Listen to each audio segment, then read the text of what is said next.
السلام علیکم دوستو، اس وقت میں موجود ہوں برج خلیفہ کے تقریباً ساتھ ہی ہوں، سمجھو برج خلیفہ پر ہی موجود ہوں اور ڈانس واٹر پارک کے ساتھ ہی ہوں۔ آج آپ کو معلومات دوں گا ملیشیا کے ایئرپورٹ کراسنگ اور ملیشیا ایئرپورٹ چیکنگ اور ملیشیا کے ایئرپورٹس کے حالات کے بارے میں آپ کو بتاؤں گا۔ ایکچولی کل میرے کو ایک ملیشیا کا دوست ہے، میرا دوست ہے وہیں پر ملیشیا میں ہوتا ہے، وہ میرے کو بتا رہا تھا کہ یار ملیشیا میں آج کل لوگوں کو بہت ڈپورٹ کیا جا رہا ہے۔ پچھلے بھی 15-20 دن کی جو اپڈیٹ ہے وہ اپڈیٹ کچھ اس طرح ہے کہ تقریباً 150-200 لوگوں کو کوئی ایک ویک کے اندر ملیشیا ایئرپورٹ سے ڈپورٹ کیا گیا۔ اب ڈپورٹ کرنے کی کیا وجہ ہے؟ بعض اوقات ہم پاکستانیوں کی اس وقت کی جو ویلیو ہے آل اوور دی ورلڈ، یہ تو بتانے کی ضرورت نہیں ہے۔ اب ہو کیا رہا ہے پاکستانی کے ساتھ، جہاں جاتے ہیں جس ملک جاتے ہیں ڈپورٹ کر دیتے ہیں۔ تقریباً یہ عرب امارات ہی ہے جہاں سے پاکستانی کو تقریباً ایئرپورٹ میں انٹر ہوتے ہوئے چیکنگ کے دوران ڈپورٹ نہیں کیا جاتا ہے، ادروائز ڈپورٹ کیا جاتا ہے۔ ملیشیا سے ایک بہت بڑا ریشو ہے یہ 3-4 مہینے کا لوگوں کو ڈپورٹ کرنے کا۔ ملیشیا میں جو ایجنٹس ہوتے ہیں وہ پتہ کیا کرتے ہیں، لوگوں کو جمع کرتے ہیں اپنے ساتھ، لوگوں کی ایک ایک ٹیم بناتے ہیں، اس ٹیم بنا کے پھر اس کو کاؤنٹر سیٹنگ کے ذریعے جو ایجنٹس ہوتے ہیں وہ ان کو وہ کراس کراتے ہیں۔ اس میں بہت سے ہمارے جو پنجاب کے، بلوچستان کے، کراچی کے مختلف علاقوں کے جو لوگ ہیں، ہمارے یہاں تقریباً لوگوں کے پاس ایجوکیشنس نہیں ہوتی ہے، ان کو کاؤنٹرز کا یا ان کو پتہ نہیں ہوتا ہے وہ ملیشیا کیوں جا رہے ہیں، کس وجہ سے جا رہے ہیں، کہاں گھومیں گے۔ دیکھو کسی بھی کنٹری کے وزٹ کے لیے بہت ضروری ہوتا ہے کہ آپ کو کاؤنٹر کراسنگ، امیگریشن کراسنگ کی معلومات آپ کے پاس ہونی چاہیے۔ ہمارے پاس معلومات نہیں ہوتی ہے، اسی وجہ سے ہم زیادہ تر ڈپورٹ ہو جاتے ہیں۔ جب ایئرپورٹ پہ امیگریشن ہم سے پوچھتی ہے کہ کیوں آئے ہو، تو اس کو پتہ ہی نہیں ہوتا ہے کہ وہ کہاں جائے گا، کس ہوٹل میں اسٹے کرے گا، کہاں رہے گا، تو اس وجہ سے معلومات ہونے کی ان کو پتہ ہی سے سلپ ہو جائے گا۔ معلومات کا فقدان ہونے کی وجہ سے اکثر ہمارے جو لوگ ہوتے ہیں وہ ڈپورٹ ہو جاتے ہیں۔ میں کسی اور کی بات تو نہیں کروں گا، میں اپنی اسٹوری شیئر کروں گا۔ پاکستان سے جب میں چڑھ رہا تھا ملیشیا کے لیے، تب پاکستان ایئرپورٹ نے میرے ساتھ مسئلہ کیا تھا، اور پھر جب میں ملیشیا پہنچا تو وہاں پر میرے ساتھ کیا ہوا، میرے ساتھ ایک دوست تھا صوبدہ رند، اگر وہ یہ ویڈیو دیکھے گا تو بالکل وہ ڈس ایگری اس ویڈیو سے نہیں کرے گا، اس کو سارا کچھ پتہ ہے ملیشیا کے ایئرپورٹ کراسنگ ٹپس۔ کیونکہ ایئرپورٹ کراسنگ ٹپس میں نے اس لیے بھی وہاں پر تھوڑا بہت لرننگ کر لی تھی پاکستان نکلنے سے پہلے، کیونکہ جس ایجنٹ سے، جس ٹریول کنسلٹنٹ سے ہم نے ٹکٹ کرائی تھی، اس نے میں ڈرا دیا تھا کہ ملیشیا سے تم کو ڈپورٹ کریں گے۔ پہلا ہمارے دل میں یہ خوف بیٹھ گیا تھا۔ دوسرا، جب ہم پاکستان ایئرپورٹ پر پہنچے تھے، وہاں پر امیگرینٹس نے، ایک لڑکی تھی، اس نے میں بہت ڈرایا تھا کہ یار یہ تم کو ڈپورٹ کریں گے، یہ ہو جائے گا، یہ ہو جائے گا، پیسہ ضائع ہو جائے گا۔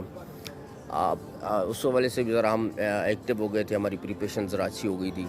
جب ملیشین ایئرپورٹس پر میں اور میرا دوست صوبدار جب ہم پہنچے، تو دیکھو نا، اب ایجنٹس ہوتے ہیں نا، وہ کاؤنٹرز کو فکس کرتے ہیں کہ فلانا 28 کاؤنٹر، فلانا کاؤنٹر، لیکن کیونکہ ہمارا کوئی ایجنٹ نہیں تھا، ہم نے خود سارا کچھ پریپریشن کی تھی، ویزا بھی ہم نے خود لیا تھا، تو ہوا یوں تھا، ہم سیدھا گئے اور ہم ایک کاؤنٹر پر چلے گئے۔ کاؤنٹر پر لڑکی تھی، اس نے کہا نہیں جو نا آپ، اس نے انگلش میں ہم سے کہا what do you want to do here؟ یار گرمی بہت ہے برج خلیفہ میں، میں ادھر دبئی میں، تو اس نے کہا why you come here, what do you want to do here؟ میں نے اس کو سیدھا بولا، میں نے اس کو کہا کہ we came here for I want to see the Malaysian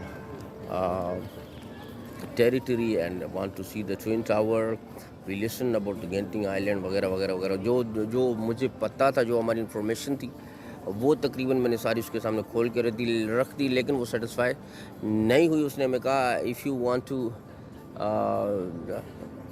enter in Malaysia, first you have to go the immigration office and then see what they talk to you, what they will say about you۔ ہم direct اندر چلے گئے، 2 officers تھے بڑے اور ایک لڑکی تھی۔ یہ ملیشین ایئرپورٹ کی بات ہو رہی ہے، ایک لڑکی تھی، اور انہوں نے ہم سے ڈائریکٹ پوچھا what do you want to do here in Malaysia, why you come here in Malaysia؟ تو میں نے اس کو بولا کہ جو میں نے اس لڑکی کو بولا تھا، پھر ان کو یہی بول دیا کہ we came here for visit Malaysia, we want to see the territory of Malaysia, we want to go the Twin Tower, especially we listen about the Genting Island۔ یہ وہ ملیشیا کی جو 2-4 باتیں تھیں، ان کی ہاسپٹیلٹی اور ان کا جو ایک مسلم کلچر ہے، تو ہم نے کہا we came here to describe your culture and Malaysian hospitality. خیر اس پہ ہم نے جب حال وال لیا تو انہوں نے میں کہا کہ شو منی.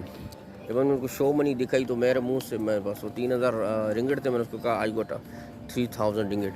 تو میرا دوست تھا جو صوبدار اس کے منہ سے نکل گیا $1000. حتیٰ کہ اس کی جیب میں کوئی 250-300 رنگٹ پڑے ہوئے تھے, لیکن اس نے منہ سے نکل گیا. ہمارے پاس تو خیر ATM کارڈس اس کی تھے, لیکن شو منی ہمارے پاس نہیں تھی. تو انہوں نے اس کو چیک نہیں کیا. میری جب شو منی انہوں نے دیکھی ان کو یقین ہو گیا کہ ہاں ان دونوں کے پاس پیسے ہیں اور یہ ریئل وزٹر ہیں, گھومنے آئے ہیں. پھر انہوں نے ہمارے پاسپورٹ پر اسٹمپس کیے اور ہمیں عزت کے ساتھ کاؤنٹر سے گزرنے دیا. جب ہم نے کاؤنٹر کراس کیا اس کے بعد ہمیں ایک ٹیکسی والے نے اٹھایا اور ڈائریکٹ ہمارے ادھر جا کے کیا ہوٹل کے سامنے ڈائریکٹ ہمیں ٹیکسی والے نے ڈراپ کیا. اس کے بعد جو ملیشیا میں ہم نے انجوائے کیا 2.5-3 سال پر, وہ بھی پھر دنیا نے دیکھا الحمدللہ. اور ابھی دبئی سے آگے جائیں گے. دبئی بھی تقریباً میں دنیا کو دکھا رہا ہوں, اپنے دوستوں کو دکھا رہا ہوں, اور آگے کا بھی کریں گے.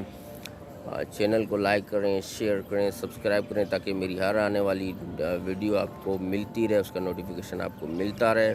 احمد اشرف شیخ کو اس ویلاگ سے اجازت دیں. ملتے ہیں کسی نئے ویلاگس میں کسی نئے ویڈیو کے ساتھ. تب تک کے لیے اللہ حافظ.